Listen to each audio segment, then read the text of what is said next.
ಕುದೂರ್ ನ್ಯೂಸ್ಗೆ ಸ್ವಾಗತ. ನಾನು ನಿಮ್ಮ ಸುದ್ದಿ ಮಿತ್ರ ಕುದೂರ್ ಮಹೇಶ್. ಕುದೂರ್ ನ್ಯೂಸ್ ವೀಕ್ಷಕರಿಗೆಲ್ಲ ಯುಗಾದಿ ಹಬ್ಬದ ಹಾರ್ದಿಕ ಶುಭಾಶಯಗಳು. ನಿಮ್ಮ ಪ್ರೋತ್ಸಾಹ ಮತ್ತು ಸಲಹೆ ಇದೇ ರೀತಿ ನಮ್ಮ ಜೊತೆ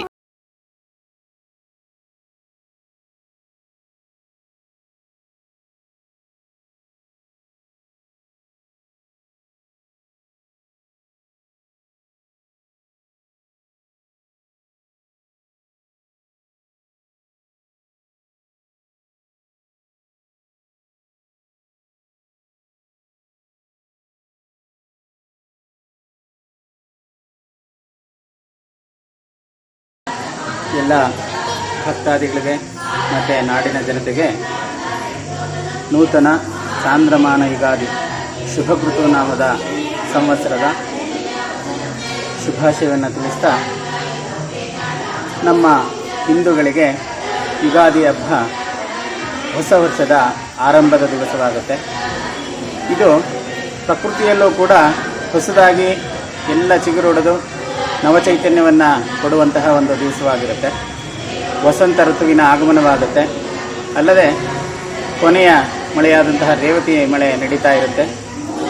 ನಂತರದಲ್ಲಿ ಯುಗದ ಆದಿ ಈ ಒಂದು ಶಕೆ ಪ್ರಾರಂಭವಾಗುತ್ತೆ. ಶಾಲಿವಾಹನ ಶಕೆ 1943 ಮುಗಿದು 44ನೇ ಶಕೆ ಪ್ರಾರಂಭ ಆಗುತ್ತೆ. ಈಗ ಬರುವಂತಹ ಒಂದು ಸಂವತ್ಸರ ಶುಭಕೃತು ನಾಮ ಸಂವತ್ಸರವಾಗುತ್ತೆ. ಇಷ್ಟು ಹಬ್ಬದ ವಿಚಾರವಾದರೆ, ಆಚರಣೆ ಬಗ್ಗೆ ಬಂದರೆ ಎಲ್ಲ ಮನೆಯ ಅಂಗಳಗಳಲ್ಲಿ ಹೊಸದಾಗಿ ರಂಗೋಲಿಯನ್ನು ಹಾಕಿ ಮಾವಿನ ತೋರಣ, ಬೇವಿನ ಸೊಪ್ಪನ್ನು ತಂದು ಕಟ್ಟಿ ತೋರಣವನ್ನು ಕಟ್ಟುವಂಥದ್ದು. ಮತ್ತು ಮನೆಯಲ್ಲಿ ವಿಶೇಷವಾಗಿ ಅಭ್ಯಂಜನ ಸ್ನಾನ ಅಂತ ಹೇಳಿ ಮಾಡುವಂಥದ್ದು, ಅಂದರೆ ಎಣ್ಣೆ ಸ್ನಾನವನ್ನು ಮಾಡುವಂಥದ್ದು ಹಿಂದಿನ ಸಂಪ್ರದಾಯದಿಂದಲೂ ಕೂಡ ಬಂದಿದೆ. ಕಾರಣ ಅಂತ ಅಂದರೆ, ಈಗ ತಾಪಮಾನ ಬೇಸಿಗೆ ಆರಂಭ ಆಗುವಂತಹ ಕಾಲವಾಗಿರೋದ್ರಿಂದ ನಮ್ಮ ದೇಹದ ಪ್ರಕೃತಿಗೆ ಹೊಂದಿಕೊಳ್ಳುವಂತೆ ಈ ಒಂದು ಅಭ್ಯಂಜನ ಸ್ನಾನದಿಂದ ದೇಹ ದಷ್ಟಪುಷ್ಟವಾಗುತ್ತೆ. ಏನು ಖುಷಿಯಾಗುವಂತಹ ಒಂದು ಸನ್ನಿವೇಶ ಇರುತ್ತೆ, ಆಯಾಸವನ್ನು ನೀಗಿಸೋದಕ್ಕೋಸ್ಕರವಾಗಿ ಈ ಒಂದು ಅಭ್ಯಂಜನ ಸ್ನಾನವನ್ನು ಮಾಡುವಂಥದ್ದು ಕೂಡ ಹಿಂದಿನಿಂದ ಪದ್ಧತಿ ನಡೆದು ಬಂದಿದೆ. ಇನ್ನು ಮನೆಯಲ್ಲಿ ಎಲ್ಲ ದೇವರ ಪೂಜಾರಾಧನೆಯನ್ನು ಮಾಡುವಂಥದ್ದು, ದೇವರಿಗೆ ಎಳ್ಳು ಬೆಲ್ಲವನ್ನು ಇಟ್ಟು ಎಲ್ಲರಿಗೂ, ಅಕ್ಕಪಕ್ಕದ ಮನೆಯವರಿಗೆ ಮತ್ತು ತಿಳಿದಂಥವ್ರಿಗೆ ಎಲ್ಲರಿಗೂ ಕೊಟ್ಟು ಎಳ್ಳು ಬೆಲ್ಲವನ್ನು, ಬೇವು ಬೆಲ್ಲವನ್ನು ಹಂಚುವಂಥದ್ದು ಪದ್ಧತಿ ಇದೆ. ಇನ್ನು ಈ ಬೇವು ಬೆಲ್ಲದ ವಿಚಾರವಾಗಿ ಬಂದರೆ, ಬೇವು ಕಹಿ ಆದರೆ ಬೆಲ್ಲ ಸಿಹಿಯಾಗಿರುತ್ತೆ. ಅದೇ ರೀತಿ ನಮ್ಮ ಈ ಒಂದು ಬರುವಂತಹ ಸಂವತ್ಸರದಲ್ಲಿ ಎಲ್ಲ ಸಿಹಿ ಕಹಿಗಳ ಒಂದು ಸಮ್ಮೇಳನದೊಂದಿಗೆ ನಾವು ಜೀವನವನ್ನು ನಡೆಸಬೇಕು ಅಂತ ಅನ್ನೋದು ಕೂಡ ಅದರಲ್ಲಿ ಒಂದು ಸಾಂಕೇತಿಕ ಇರುತ್ತೆ. ಅಲ್ಲದೆ ಈ ಬೇವು ಬೆಲ್ಲ ಮತ್ತು ಸೇವನೆ ಮಾಡಬೇಕಾದ್ರೆ ಶತಾಯುರ್ವಜ್ರದೇಹಾಯ ಸರ್ವಸಂಪತ್ಕರಾಯ ಚ ಸರ್ವಾರಿಷ್ಟ ವಿನಾಶಾಯ ನಿಂಬಕಂದಳ ಭಕ್ಷಣಂ ಅಂತ ಹೇಳಿ ಈ ಬೇವು ಬೆಲ್ಲವನ್ನು ಸ್ವೀಕಾರ ಮಾಡುವಂಥದ್ದು ಪದ್ಧತಿ ಇರುತ್ತೆ.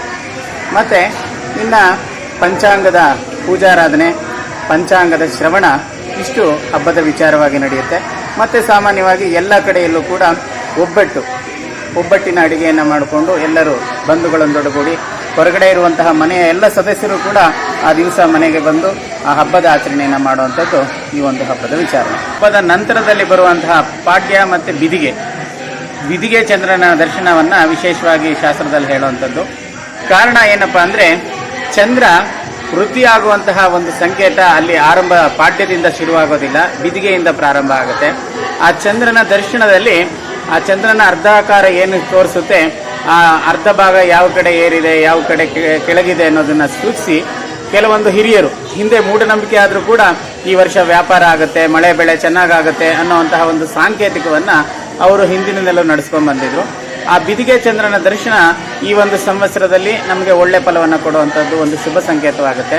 ಮತ್ತು ಚೌತಿ ಚಂದ್ರನ ದರ್ಶನ ಯಾವಾಗ ಭಾದ್ರಪದ ಮಾಸದಲ್ಲಿ ಚೌತಿ ಚಂದ್ರನ ದರ್ಶನವನ್ನು ಏನಾದರೂ ಮಾಡಿದರೆ ಆ ದೋಷ ಕೂಡ ಈ ಒಂದು ಬಿದಿಗೆ ಚಂದ್ರನ ದರ್ಶನದಿಂದ ಪರಿಹಾರವಾಗುತ್ತೆ ಅಂತ ಹೇಳಿ ತಿಳಿಸ್ತಾರೆ. ಮತ್ತು ವಿಶೇಷವಾಗಿ ಹಿರಿಯರಿಗೆ ನಮಸ್ಕಾರ ಮಾಡುವಂಥದ್ದು. ಕಾರಣ ಇಷ್ಟೇ, ಹಿರಿಯರು ಅಂತಹ ಚಂದ್ರನನ್ನು ಎಷ್ಟೋ ವರ್ಷಗಳ ಕಾಲ ಅವರು ನೋಡಿರ್ತಾರೆ. ಅವರಿಗೆ ಭೀಮರಥ ಶಾಂತಿ ಮತ್ತು ಷಷ್ಠಿ ಪೂರ್ತಿ ಶಾಂತಿ, ಈ ರೀತಿ ಸಹಸ್ರ ಚಂದ್ರನ ಶಾಂತಿ, ಈ ಥರ ಎಲ್ಲ ನಡೆದಿರುತ್ತೆ. ಆ ಒಂದು ಸಾಂಕೇತಿಕವಾಗಿ ಆ ಒಂದು ಚಂದ್ರ ದರ್ಶನದ ಬಲ, ತಾರಾಬಲ ಚಂದ್ರಬಲ ಅಂತ ಹೇಳಿ ನಾವು ಏನು ಆಶೀರ್ವಾದ ಪೂರ್ವಕವಾಗಿ ಮಂತ್ರವನ್ನು ಹೇಳ್ತೇವೆ, ಆ ಸಂದರ್ಭದಲ್ಲಿ ಈ ಒಂದು ಚಂದ್ರ ದರ್ಶನದ ಬಲ ಮನಸ್ಸು ಚಂಚಲವಾಗದಲೇ ಇರಲಿ, ಅವನು ಸ್ಥಿಮಿತವಾಗಿರಲಿ, ಹಿರಿಯರ ರಕ್ಷೆ ನಮಗೆ ಸಿಗಲಿ ಅಂತ ಹೇಳಿ ಆ ಚಂದ್ರ ದರ್ಶನವನ್ನು ಮಾಡಿ ಹಿರಿಯರಿಗೆ ಫಲತಾಂಬಲವನ್ನು ಕೊಟ್ಟು ಆಶೀರ್ವಾದನ ಪಡೆಯುವಂಥದ್ದು. ವರ್ಷದ ಪ್ರಥಮ ದಿವಸದಲ್ಲಿ ಅದನ್ನು ಮಾಡಿಕೊಳ್ಳೋದ್ರಿಂದ ಶುಭ ಆಶೀರ್ವಾದ ನಮಗೆ ಹಿರಿಯರಿಂದ ಸಿಗಲಿ ಅನ್ನುವಂಥದ್ದು ಒಂದು ಸಾಂಕೇತಿಕವೂ ಆಗುತ್ತೆ. ಎಲ್ಲರೂ ಸಾಮಾನ್ಯವಾಗಿ ವರ್ಷದ ಆರಂಭವನ್ನು ಇಂಗ್ಲೀಷ್ ಕ್ಯಾಲೆಂಡರ್ಗೆ ಮಾಧ್ಯಮಕ್ಕೆ ತಕ್ಕಂತೆ ಜನವರಿ 1 ಆಚರಣೆ ಮಾಡಿಕೊಂಡು ಅವತ್ತಿನ ದಿವಸ ಹೊಸಬಟ್ಟೆ ಧಾರಣೆ ಮಾಡೋದು ಇದೆಲ್ಲ ಮಾಡೋದು ಪದ್ಧತಿ ಮಾಡ್ಕೊಂಡಿರ್ತಾರೆ. ಆದರೂ ಕೂಡ ಇವತ್ತಿನ ಒಂದು ಪರಂಪರೆಗೆ ಹಿಂದಿನ ಸಂಪ್ರದಾಯಗಳು ನಡ್ಕೊಂಡು ಬಂದಿರುವಂತಹ ಮನೆಗಳಲ್ಲಿ ಯಾವುದೇ ಕಾರಣಕ್ಕೂ ಅದನ್ನು ಬದಲಾವಣೆ ಮಾಡಿಕೊಂಡಿಲ್ಲ. ಎಷ್ಟೇ ವೈಜ್ಞಾನಿಕತೆಗಳು ಮುಂದುವರೆದ್ರೂ ಕೂಡ ಹಿಂದೂ ಸಂಪ್ರದಾಯದಲ್ಲಿ ಯುಗಾದಿ ಹಬ್ಬದ ಆಚರಣೆಗೆ ವಿಶೇಷವಾದಂಥ ಒಂದು ಸ್ಥಾನಮಾನಗಳಿರುತ್ತೆ. ಮತ್ತು ಈ ಯುಗಾದಿ ಹಬ್ಬದಿಂದ ಶ್ರೀರಾಮನವಮಿ ತನಕ ಏನು ಈ 9 ದಿನಗಳ ಕಾಲ ಬರುತ್ತೆ, ಇದನ್ನು ವಸಂತ ನವರಾತ್ರಿ ಅಂತ ಹೇಳಿ ಕರಿತೇವೆ. ಇದು ಕೂಡ ಹಿಂದಿನ ಸಂಪ್ರದಾಯದಲ್ಲೂ ಕೂಡ ಹಿಂದಿನಿಂದ ನಡೆದುಕೊಂಡು ಬಂದಿದೆ. ದೇವಾಲಯಗಳಲ್ಲಿ ಈ ವಸಂತ ನವರಾತ್ರಿ ಆಚರಣೆ ಕೂಡ ಶರನ್ನವರಾತ್ರಿ ರೀತಿಯಲ್ಲೇ ಆಚರಣೆ ಕೂಡ ಇರುತ್ತೆ. ಒಟ್ಟು 4 ನವರಾತ್ರಿಗಳು ಬರುತ್ತೆ.